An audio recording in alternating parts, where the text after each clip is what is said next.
Welcome to the Rock Interview Series with host Thomas S. Orwatt Jr.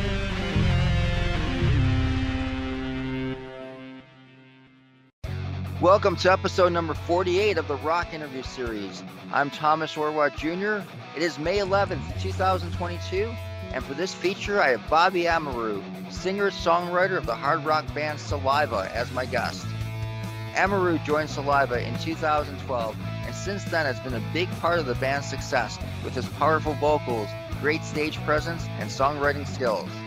Saliva recently released a new single called Revelation Man. A full-length record will be released later this summer. Saliva will be hitting the road on June 2nd and will be performing shows all summer long.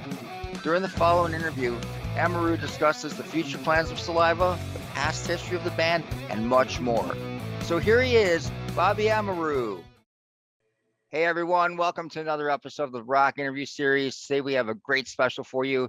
We have Bobby Amaru from Saliva. Bobby, how are you doing? Good, man. Just down here in Mexico. In Mexico? No kidding. Yeah. Wow. What are you doing in Mexico? I just decided I'd come live here, man. No, on vacation.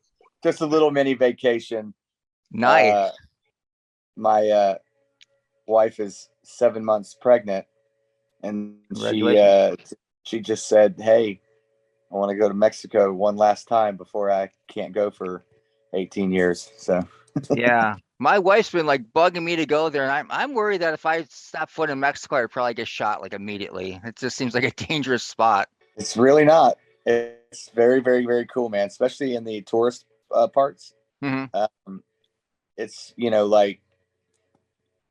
like Cancun, and you fly into Cancun. There's a lot of other really cool like islands nearby. Yeah. And they take you there, and it's as far as that stuff that happens, I think it happens like in other parts, and it's like tourism here is it brings money to them. Like I had to go to like the hospital yesterday. I'm okay, but I needed to get an antibiotic, and it was to see the specialist. It was 800 pesos. I think it was like $50. Oh, okay. That's surprising. Yeah. Nice facility. Like dude knew his stuff and all. It was like, wow. Okay. Yeah. You won't get that in America, but great healthcare system in America, though. I mean, I will say, as far as like, going to hospitals and things like that, I've had great care in the United States, but for like $30,000, and it's so expensive. I do. Yeah. Oh my God, I broke my foot. All right, that'll be $19 million. Here, it's not like that. And believe it or not, a lot of Americans do travel here for healthcare and for things, because it's so cheap. Yeah. But tourism's big here. They need our money. So yeah. You should have brought the rest of the band with you. You could have did a couple gigs over there. I'm sure they would have appreciated that. Right. Yeah, we were supposed to play in Monterey, and I think we had an offer for Mexico City at one time. It just never panned out. Yeah. Well, you will be starting a tour on June 2nd. It looks like you're touring for the entire month of June. Unfortunately, you're not playing in Buffalo, New York, but you're playing pretty close. You're playing at Horseheads, New York, which is about 2.5 hours away, I should say. So that's pretty cool. You just have the month of June. Do you have any plans for after this tour to hook up with some maybe like doing a co-headlining thing or headlining thing, or any plans at this point that you can mention? We've got a bunch of shows lined up just throughout summer.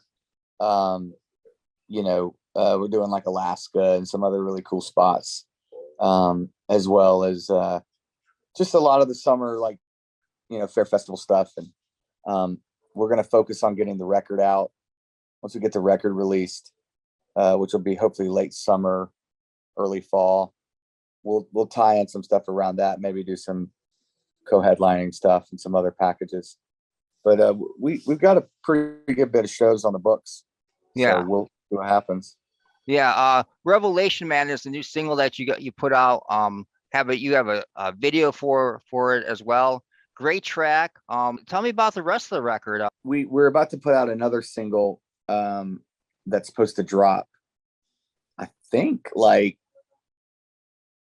it impacts radio. If not this week, next week. I believe the 13th. How unlucky that single will be. Right. No, I'm sure it'll be great. Friday the 13th, man. Right. You can't get more rock and roll than that. Right. Yeah. So, and that song's coming out. We're stoked about that one. So we're gonna actually do a radio campaign with it, and just, you know, all you can do is just, when you pour your heart and soul into making music, you know, you never know what the outcome is going to be. That's what makes it special. Yeah. This is your first new music in what, like about 4 years, right? I mean, you did release every 20 years, which was kind of like a tribute to every 6 seconds. But your last record was 10 Lives, which I thought was amazing. I mean, there wasn't like a dull moment on that record. Wow, I appreciate that, man. You know, we didn't realize it was 4 years. Actually, that's just, you think about it, like the whole pandemic, it just kind of took 2 years off of everything. So we didn't even think about it like that until someone said, "Yeah, it's been 4 years." It's like, oh wow, well, we should probably put some new stuff out, because we had a record done. So a lot of this record was pretty much done last year, and then we started picking songs that we were going to keep, and then we figured out we'll write some new ones too, and then just kind of go from there. So it's done now. We just have to, get all the stuff set up for it to release. But yeah, it's crazy. It's been 4 years. Yeah. Did you find yourself writing a lot during the pandemic? Is that when you really decided to write for this record, or did you take a break from everything during that time? Or no, I think everybody, it made the creative flow happen for a lot of people. I mean, I think everybody couldn't really go anywhere or do anything, so you'd stay home and just write and do what you have to. So a lot of bands, I think that's why a lot of records come out now. It's like every band is co-headlining, doing tours, and they're announcing new tours every day, So yeah, absolutely. Recently, Bono on the Edge went to Ukraine and played a little like set in a bomb shelter over there. If you guys were offered that, would that be something you would consider doing, or is that something that's definitely like you don't want any involvement in because it'd be so dangerous? Over in Ukraine? Yeah. I think I heard about that. I mean, I don't know, man. We were supposed to play in Ukraine in March. We were supposed to be in Europe, February, UK, and then Ukraine, which those shows, that whole tour got postponed and partially canceled, and those shows would have been canceled anyway. But as far as like going over there now and doing it, I mean, I don't know, man. You just kind of put yourself at risk going outside every day anyways. Yeah. I mean, but I can't say that we wouldn't be up for it if it were like, you're raising money, and I'm sure that's what they were doing, right? Was it like a charity thing or something? They were just there to give support to Right. The people fighting and give them some hope. It was funny though, some of the comments. Of course, there's always going to be like criticism. There's always like going to be like D-bags, saying stuff. Some of the comments were brutal. Like, haven't the people of Ukraine suffered enough? Do they need you to also to make it worse? I mean, things such as that. I think those people with those comments, the problem with them is they're looking for likes. They're looking for people to laugh at their comment and like it, and at the expense of putting down another artist. Pretty sure Bono's going to go jump off of his wallet and kill himself, right? No, he doesn't give a shit what they think, Right? And neither. So it's funny because you think about the internet trolls or whatever you call them. And there's just so many of them. And it's like, they're all fighting for the same thing now. Which bad comment or negative thing can they say that will get, more likes than the negative comment the other person said, now they're just all battling each other. Yeah. So the keyboard warriors. Yeah, exactly. Right. I want to get to the beginning of your career with Saliva. You joined the band in 2012, correct? Yeah, well, it was like 2011, like November ish. Mm-hmm. So yeah, 2012 is really, I mean, when I did like the first tour and all that stuff. So, but Okay. we started engaging in conversations, and um, well, we were engaging in conversations probably October 2011. Then we met and started writing and recorded a few songs in November. And but yeah, first tour was like February 2012. Mm-hmm. Yeah, I remember seeing you. You played in Akron, which is near Buffalo. You played a gig where LA Guns and Skid Row were on the bill, and you played in the middle of those two bands. You remember that particular show? I remember that show in particular uh, because I think the night before, like we had gotten there like the day before, and the promoter was like, "Hey, come out and play." There's like this band, Florida Georgia Line, playing, and Florida Georgia Line was playing that night, and it was like just slammed, like wall to wall with people. I guess that song that they had was blowing up at the time. They were like a new band. Yeah. So that's what I do remember about that. And then we played the next day, and it was like half the crowd. Yeah. No, it was still a pretty good crowd. I was there. It was definitely a decent sized crowd for that place. Yeah, I Yeah. don't think you could have put any more people in there for Florida Georgia Line, man. It was nuts. Yeah, those country bands always seem to do really well there. When you before you joined the band, did you have to go through any type of audition? I got a text message asking if I would be interested in working with the band. Um, and then just got in touch with them, and that's kind of where they had heard some songs that I had done. I was doing like just a bunch of solo stuff, just recording my own stuff, and a mutual friend of ours, like this guy Jeff, who's a lighting guy. He's like out with Godsmack right now, and he does a lot of. At that time, he was doing like Limp Bizkit and a bunch of big bands, the lights for them, and he knew the Saliva guys because he did lights for them a long time ago. Mm-hmm. And he lives in Jacksonville, where I live in Florida, and he was the one that actually originally hit me up and said, "Hey, I gave them your number. They're gonna hit you up. I played them some of your songs," and that's where that came about. And then, audition. It was we wrote a few songs together, and then it was like, all right, let's do this. Here's like 20 shows. Let's go do this tour.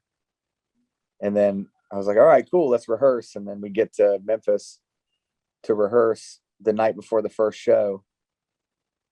They set up, I remember the crew set up everything. It took them like 5 hours to set up everything. And then we played the songs. It was like 13 or 14 songs on the set list. And we got to like song 8 or whatever. And we're done. We're like, yeah, sounds good, man. All right, you got it. It's all good. It's like, I think we have like some more songs to play. It's like, no, dude, it's all good, man. Don't worry about it. It's like, okay. So it was like getting thrown to the wolves. But it's great because that's what has to happen, man. You got to go and just figure it out. Yeah. There's no amount of rehearsal that you can do that's ever gonna, you just have to, you got to go for it. Yeah, the person who stepped down and you stepped in his place, Josie Scott had quite a good fan following. The fans of Saliva really liked him. Was it difficult for you? How did they react to you? I guess is what I'm asking. When you play your first couple gigs, I mean.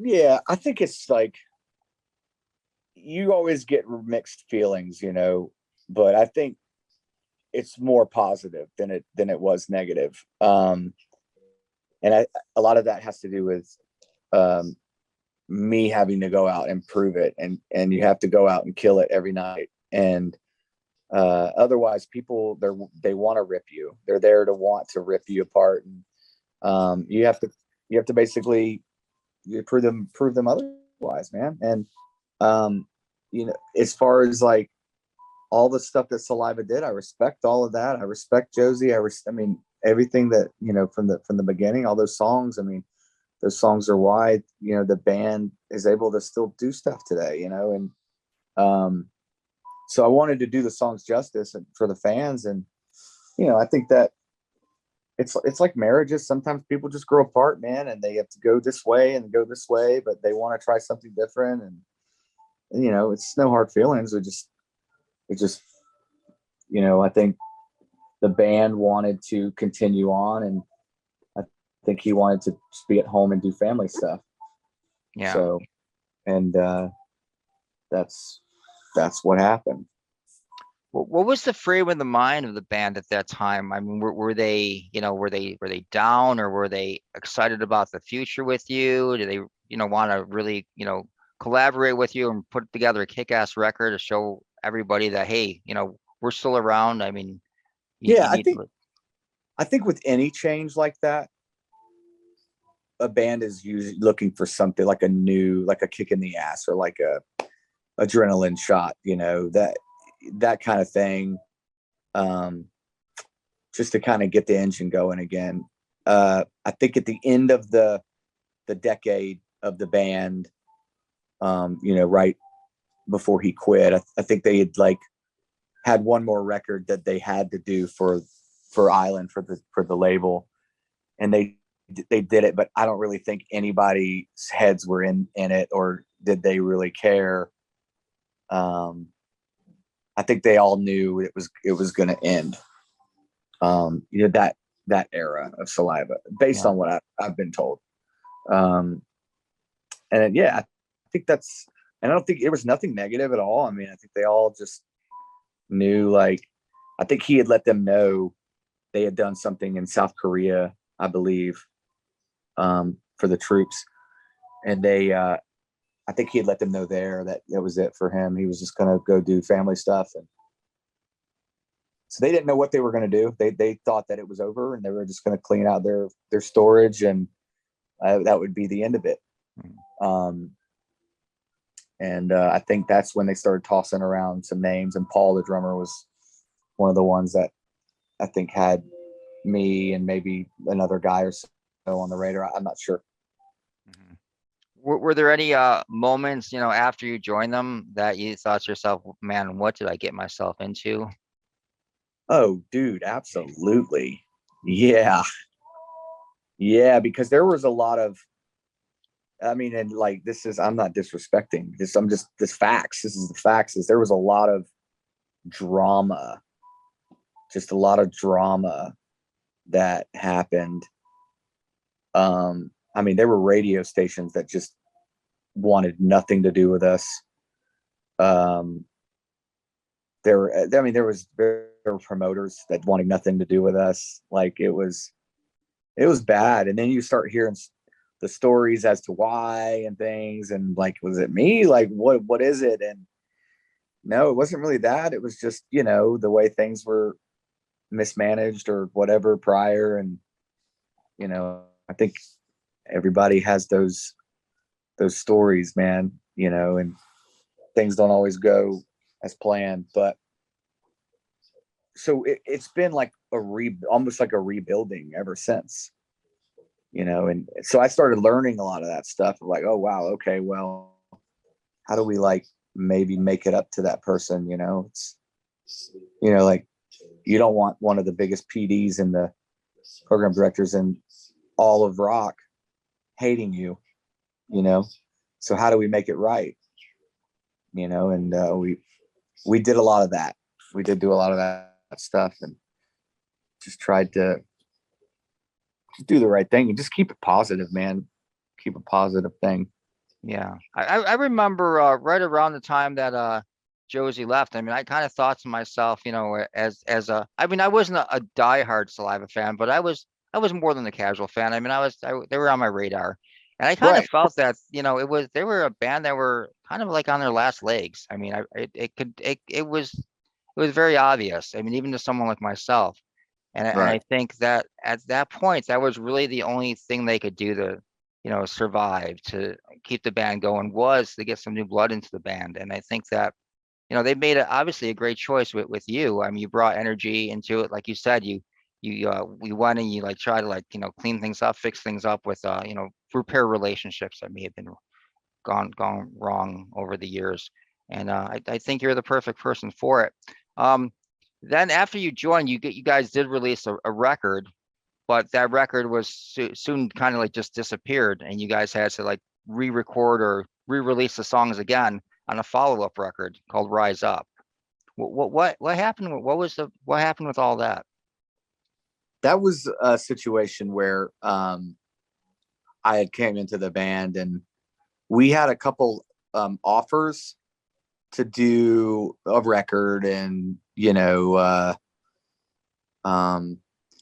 we had this offer from this company, this company Rum Bum, that was owned by Louis Bacardi, who's like the grandson of the Bacardi, the guy that started Bacardi liquor and rum and all that stuff. So basically he's the grandson. It's basically this just well-off guy that can do whatever he wants. He can private jet where he wants. He can go in his yacht, and but he was a fan of Saliva, and he was like, there was like another mutual friend there that was like, I think, yeah, Louis wants to meet you guys because he's got this label and this production company and all this stuff. And he flew up and met us in Madison, Wisconsin, and took us out to Ruth's Chris and rented like a room, like one of those, little conference room deals. And we just sat in there, and it was like four of us and him. There was like no, it was just him by himself, just sitting at the table. And then we're sitting there with him, and he looks at me and he says, "So what kind of deal do you guys want?" We're like Sopranos shit or something. It was like, we look at each other. We're like, I don't know. Do you know? I mean, we want to like make some songs in the studio maybe, and release it. And he's like, no. Like, how much money do you guys want? We're like, well, once again, we don't know, man. That's kind of a weird question to ask us. Maybe we should let our lawyers and our lawyer and your lawyers work that out. It just didn't really, but the money was too good to pass up. And we took it, and we made a record, and we had fun, man. It was great. It was good times. And, but the problem was in reality that his label was just, it was kind of like a dream. He didn't really have proper radio or proper, he didn't have distribution. And I asked him about distribution once the record was. I was like, so who's putting it out? He's like, oh yeah, we're just going to put it out online, man. iTunes. I'm like, we got to have like physical copies. They got to go in the store and all that stuff. And he was like, no, man, it's all good. You guys will sell them on tour. You guys will do. I'm like, okay. So then we knew that we had to do something. And that was the whole deal with the In It to Win It and Rise Up, was that we had to release it through a distributor. And they were like, well, you already released this In It to Win It thing. It was online. We're like, yeah, we know, but it's the same record. You got to change the name of the record. So we changed the name of the record to Rise Up, and then put out basically the record, so then it hit stores, and, you buy the CD and all that stuff. And then some beef went down between him and the distributor. And when that happened, they pulled it from the show. That's why it's not on Spotify. It's not on anything. They pulled it. So wow. I've been trying to figure out how to get that put up. And just, he's like on his yacht, just sailed away, man, just whatever. That isn't the first time I've heard a story about a rich guy wanting to be a record label owner and wooing bands over to them. There was one, I'm not going to mention any names, but there was one in Canada that got a couple like well-established bands to come over there and do pretty much exactly what you described. And their distribution was exactly like you described, where it'd be on, and it would be on iTunes, and it would be, you'd sell physical copies at your gigs. I think he just thought that the brand was going to be able to like sell all these records or something. And I was like, doesn't work that way, man. And you need the distributor to like that deals with the stores and the outlets and all that. You really need all that. We can't put it in Best Buy. Like, the distributor has to put it in Best Buy, and he just didn't know. I mean, he was one of those guys that you didn't tell no. You didn't say no to. He was just, who do I got to pay? I'll pay him, whatever. Problem was he had already spent a ton of money, and when the record was about to come out, he had to pay like the radio people, and he didn't like, he thought that one of the guys was like a snake, and he fucking just pulled the plug on everything. And that's just what happened. That's the truth. Like, he literally, it was like 1 minute he was stoked, he was writing the check, everything was great, and then he was like, nope, don't like that guy, fuck all of y'all. And that was it. Wow. So we were like, okay, well, we got this enormous tour that we're about to go do. We had like 50 dates that we had to go do in the summer, and with very little radio support, because he didn't do what he was supposed to do. But was that one of those what did I get myself into moments for you? Yeah, but like, I wasn't regretting any of that. I thought we made a good record. But looking back on it, it's more of a learning experience, and now we won't do that the next time. So then we asked our attorney, we were like, please find us like a a legit label. And then he did. It was Universal and UME, and we did a deal with them, and that was cool. And that was the Love, Lies, and Therapy record, which essentially was just a lot of songs that I wrote before I was in the band. And then some songs that we wrote though too. But like, there were probably a good 4 or 5 songs on that record that were songs prior to me being in Saliva. And that was, I was just going to say, that record was released in 2016. Yeah. And so that was another situation of like, record's done, the label's like, oh, all right, so what single should we put out? And I'm like, well, what songs do you guys like? They're like, well, we kind of like this song. And I was like, really? I was like, I think you guys should put the Michael Jackson cover out. That's what I said. And they were like, oh, we don't hear it. I'm like, okay, well, y'all are the label. Why are you asking me? You're in the business to sell records. Like, you typically want to put out the song you think is going to sell records. And I just didn't. I don't know why they refused to put that song out, but we were like, well, we're going to make a lyric video for it anyway. We're going to do this cool like lyric video of people rioting and doing weird shit. So we did that, and it grew legs on its own, man. That song just went global. Like, we're at like 40 million Spotify hits of it. And, Apple Music has a ton too. And there's a bunch of streams on that song and a bunch of hits on that YouTube video or the video that we did. We'll get people that will send us like videos of them covering the song from other countries, Wow. So it's cool, man. And I always thought that was the one that could have broken, on that record, but it didn't get a shot. Yeah.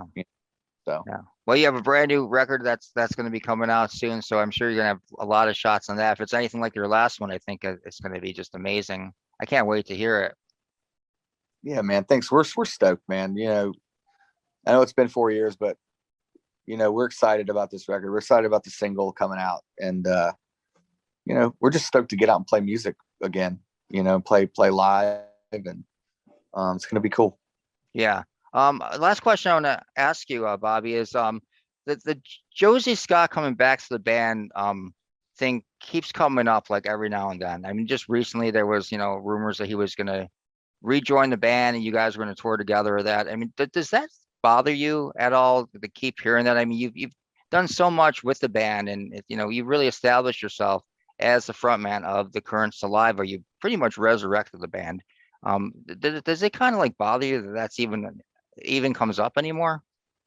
No, man. I mean, I think that there's always going to be, I mean, there were always those talks when I first got in the band, not within the band, but meaning just people always assume or whatever, that's the case. But I mean, there's nothing negative there at all. I think it's, if what will be, and if it's meant to be. I think he's focused on doing his solo stuff right now, and just getting back out, and reconnecting with his fans, as Josie Scott. And I think there's nothing wrong with that. And as far as like him coming and doing Blue Ridge with us, that's going to be awesome. It's going to be great for the fans. And if there end up being more, then awesome. It's going to, but as far as like me feeling negative about any of that, no, not at all. I mean, I think what's meant to be will be. And we all have families, we all have kids, and we it's like there's never enough time at home. You want to be at home more, but we love playing music and love touring. It's what we do. So I think that as far as any like reunion stuff, I think that stuff was supposed to happen last year, and it just didn't really iron out. It didn't work out. Yeah. Well, let me just throw another last question in for you. And that's, is there any band that you haven't opened for that you would still like to open for? There's 100 bands that we haven't opened. Who's number one? If you could pick one right now at this moment and we can make it happen, who would it be? The band right on your t-shirt, man. Yeah. Yeah. I would say a band like that, or a Foo Fighters, or you know what I mean? Just there's so many bands. There's a ton of great bands. Rock and roll is a great thing, because it's a lot of people connect with it. And I like, and even speaking of AC/DC, like I like both singers. I like Bon Scott and I like Brian Johnson. I think Brian's perfect replacement. Yeah. So, but yeah, I couldn't pick one band, but Alice in Chains, and there's so many bands we'd love to open for. So yeah. Well, I think an AC/DC Saliva show would be incredible. So I'm all for that. So I'm at it that one bit. All right, cool. Well, why don't you get back to your vacation in Mexico? And Bobby, I appreciate you taking your time, and looking forward to like catching you guys on the road, and keep kicking ass, man. I can't wait to hear the record. Awesome, man. Thank you. You're welcome. We'll see you. Bye-bye.